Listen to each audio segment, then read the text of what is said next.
Hello and welcome back. Dear students, I hope all are you doing well and taking proper care of yourself.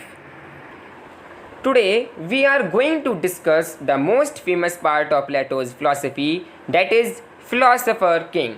In this video we are going to discuss its introductory part, its criticism part and at last its conclusion part. So stay tuned with this video and watch till the end.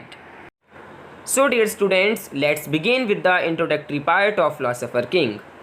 Greek thinker Plato was the disciple of great philosopher Socrates.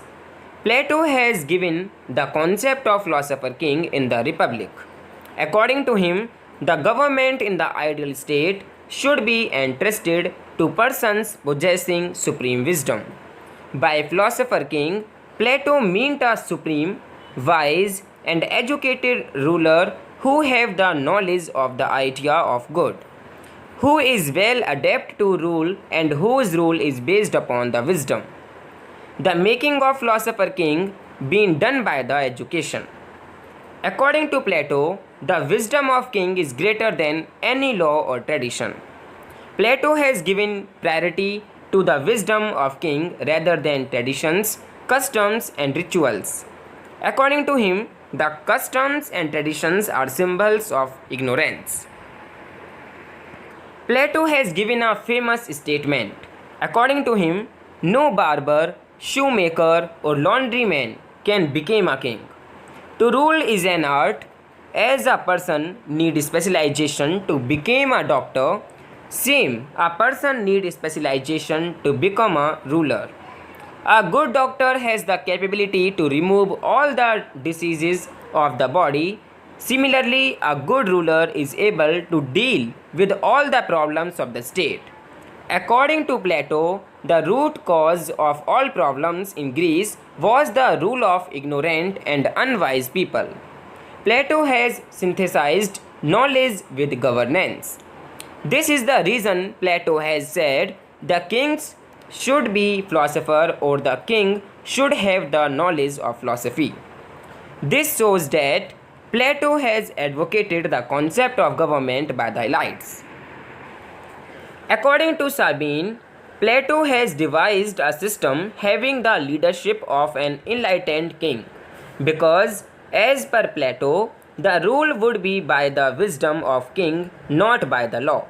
As per Plato, until philosophers are kings or the kings of this world have the spirit and power of philosophy, the states will never get rid of corruption and evil. He advocates the conception of government by the elite by a few highly trained experts. According to him, the philosopher king is the explorer of truth. He has absolute control over his senses. The king has full knowledge of justice, beauty, and absolute truth. Plato has supported the concept of philosopher king and rejected the rule of people, that is, democracy. In those days, there were democratic rule in Athens and aristocracy in Sparta. According to him, in these states, the rulers were ignorant, unwise, and selfish. This is the reason Plato had advised that until the philosophers are kings or kings are philosophers, the city-states will never have rest from evil. As per Plato, there should be control of wisdom on the life of an individual and the society and state should also be governed by the wisdom. So this is the introductory part of Philosopher King. The next is criticism. Popper rejects the conception of despotic rule by specially trained philosophers as leading to totalitarianism, to unmitigated authoritarianism. It is bound to result in complete authoritarianism because of the utter absence of external checks and restraints. Popper seems to rely on the dictum that power corrupt and absolute power corrupt absolutely. Popper also names Plato as the enemy of the open society. Moreover, Plato has been described as the forerunner or precursor of fascist ideology because this ideology to support the unbridled power in one hand and emphasis on the duty and discipline of individual. First is, after Plato, Aristotle has supported the rule of constitutional democratic government instead of philosopher king. Second, according to criticize, to rule state, a person needs paradigmatic approach rather knowledge. Then third is, the excess knowledge of philosophy makes a person whimsical. The criticism offered by Popper does not seem to be rational because the measures the thoughts of Plato on the political yardstick of modern days through the then Greek society was based on the community oriented.